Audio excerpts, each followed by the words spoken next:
Welcome to SATV News. This is Tahsina Yasmin with our headlines.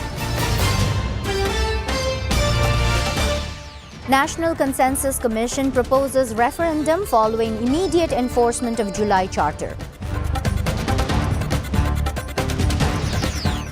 Jamaat-e-Islami submits 18-point recommendations to EC to ensure fair elections. No scope for holding national polls under caretaker government, says Advocate Shishir Munir.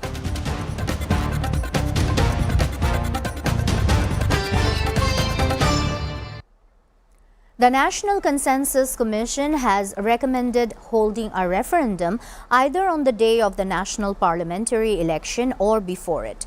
The Commission has also urged for prompt communication with the Election Commission in this regard.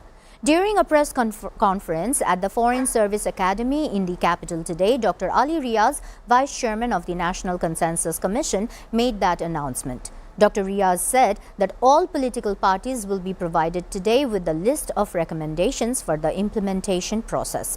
He added that issues not conflicting with the Constitution should be implemented swiftly through government ordinances.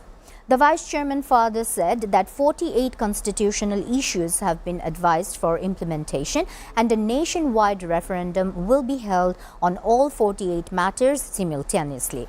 Dr. Riaz also said that within 9 months of the next national parliament's formation, a constitutional reform council will be established.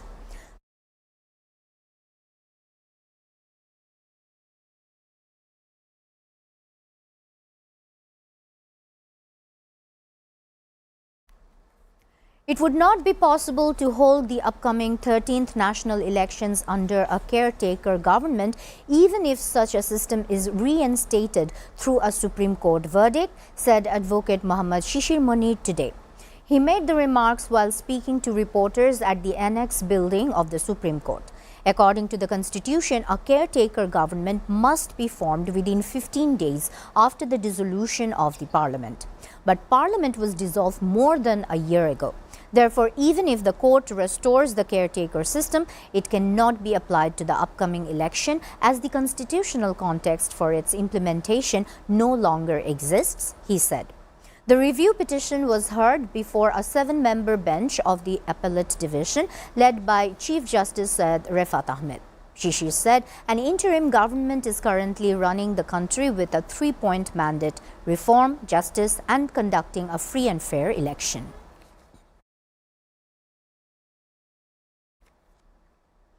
Bangladesh Jamaat-e-Islami has submitted 18-point recommendations to the Election Commission aimed at ensuring a free, fair and credible upcoming national election. As part of the proposals, the party has suggested holding a nationwide referendum in November ahead of the general election. A 7-member Jamaat delegation led by Secretary General Mia Ghulam Parwar met with the Chief Election Commissioner at the EC office in Agargaon of the capital on Tuesday afternoon. Speaking to reporters after the meeting, Parwar emphasized the importance of the referendum being held before the elections, saying among the 18 recommendations, the referendum must take place prior to the national election.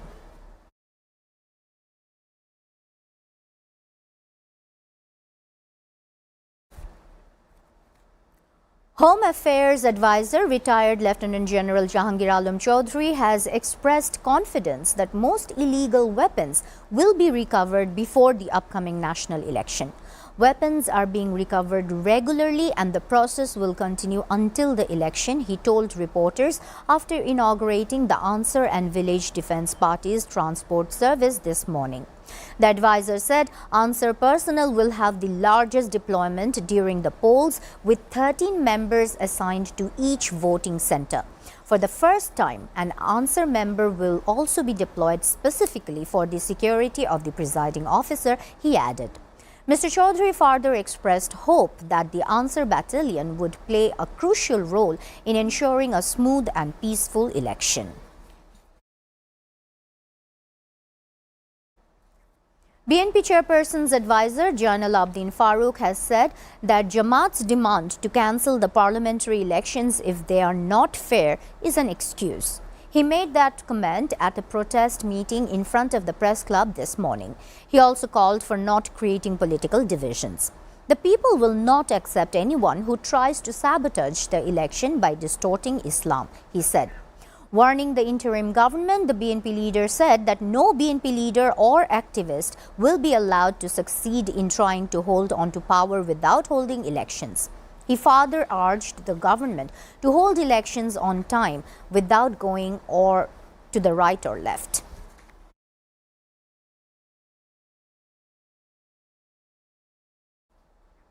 Viewers, we're taking a short break. Stay with us.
সারা দেশে লাখো মানুষের কঠোর কর্মতৎপরতা ও নিষ্ঠায় SA পরিবহন parcel and courier service এখন 16 কোটি মানুষের হাতের নাগালে।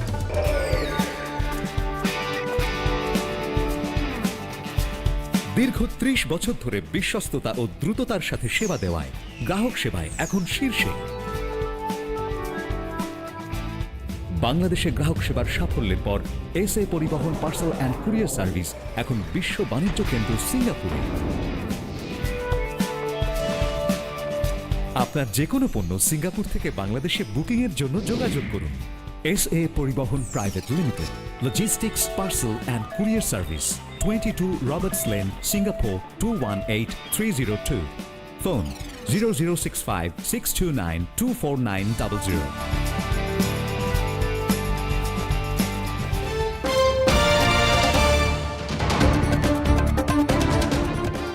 Welcome back. You're watching SATV News. Now news from abroad. Israel won't accept the presence of Turkish armed forces in Gaza under a U.S. plan to end war in the Palestinian territory for good, said Israeli Foreign Minister Gideon Sa'ar on Monday. U.S. President Donald Trump's plan includes an international force in Gaza to help secure a fragile ceasefire which began this month, halting 2 years of war between Israel and Palestinian militant group Hamas. However, it remains unclear whether Arab and other states will be ready to commit troops to the international force. Countries that want or are ready to send armed forces should be at least fair to Israel, Sa'ar said during a press conference in Budapest, speaking alongside his Hungarian counterpart Peter Zitzarto. Minister of Hungary, Peter Zitzarto. Venezuela's Minister of Interior, Justice and Peace, Diosdado Cabello, announced on Monday that authorities captured 3 individuals who he said were carrying CIA operational manuals, claiming the detainees attempted to delete information from their phones. Cabello characterized the joint military exercises conducted by the United States and Trinidad and Tobago near Venezuelan coastal waters as a provocation against Venezuela. The minister stated that forensic analysis of the seized phones revealed what he described as CIA connections to groups opposed to the Venezuelan government. Over the weekend, the Venezuelan government issued a communique denouncing that officials claimed was a possible CIA-orchestrated false flag operation targeting the nation. Es una agresión, sin duda. U.S. President Donald Trump and Japanese Prime Minister Sanae Takaichi on Tuesday signed a framework agreement for securing the supply of critical minerals and rare earths through mining and processing. The White House confirmed the matter in a statement. The countries plan to cooperate through use of economic policy tools and coordinated investment to accelerate development of diversified liquid and fair markets for critical minerals and rare earths, the statement said. Meanwhile, White House Secretary Caroline Leavitt said that Takaichi will nominate U.S. President Donald Trump for the Nobel Peace Prize. In such a short period of time, the world started to enjoy more peace, Takaichi told reporters through an entrepreneur.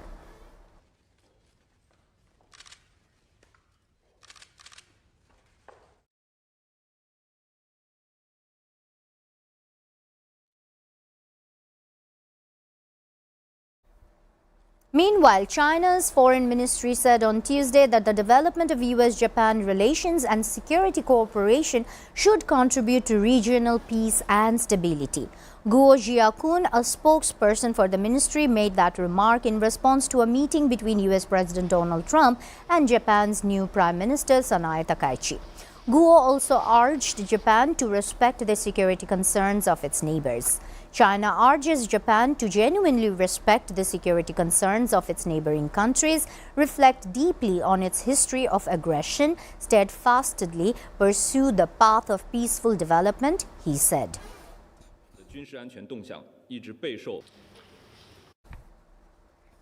North Korea's Foreign Minister Cho Son-hui met Russian President Vladimir Putin at the Kremlin to discuss strengthening cooperation.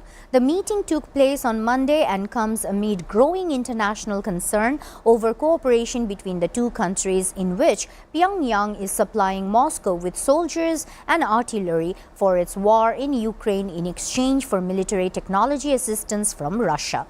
Many future projects to constantly strengthen and develop the bilateral relationship were discussed during the meeting.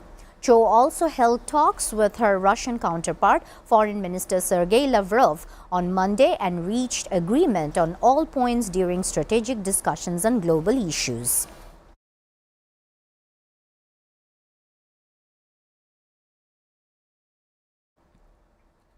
Kremlin spokesman Dmitry Peskov said on Tuesday that Russia cannot assess the peace negotiations with Ukraine because Kyiv has put them on hold and is unwilling to answer questions posed by Russia.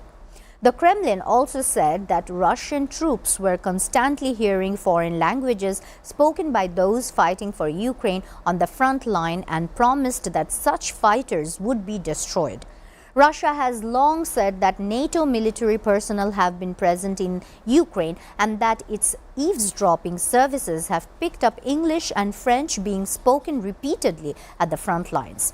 The US-led NATO military alliance says it supports Ukraine but has not deployed soldiers there. US media reports indicate that US and leading European intelligence agencies have a significant presence in Ukraine. Malaysia on Tuesday handed over chair of the Association of Southeast Asian Nations to the Philippines as it marked the end of the annual three-day summit that saw leaders of the regional bloc gather in Kuala Lumpur. Speaking to fellow ASEAN leaders, President of the Philippines, Ferdinand Marcos Jr., highlighted the association's 20-year vision and welcomed the group's 11th member, Timor-Leste. The three-day summit, which began on Sunday, brought together leaders from the ASEAN region and dialogue partners including the United States, China, Japan and South Korea. For the handing over of the ASEAN chairmanship.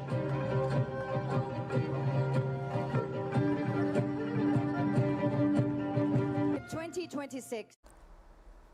Cambodian and Thai leaders held a bilateral meeting on the sidelines of the ASEAN summit in Kuala Lumpur on Tuesday after both countries signed an enhanced truce days ago in the presence of US President Donald Trump. Both sides are looking to avert an escalation of their trade war after Trump threatened new 100% tariffs on Chinese goods and other trade carbs starting on November 1st in retaliation for China's expanded export controls on rare earths.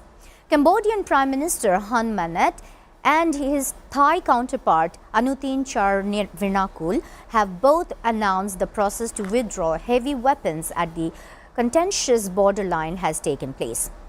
Among some of the top 4 provisions set by Thailand, they urged Cambodia to join in landmine clearance and to crack down on scam centers.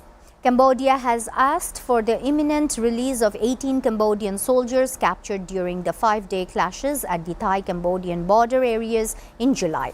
Both leaders have committed to follow through with each agreement within 2 or 3 days of signing the peace accord in order to build trust among the people, said a statement by the Thai government.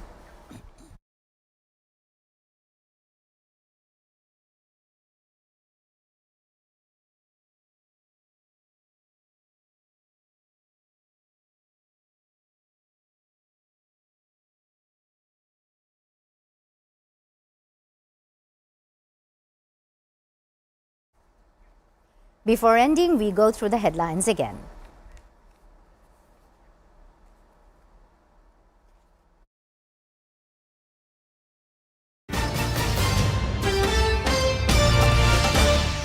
National Consensus Commission proposes referendum following immediate enforcement of July Charter.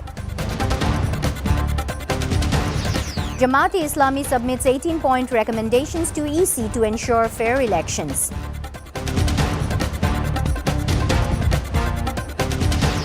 No scope for holding national polls under caretaker government, says Advocate Shishir Monir.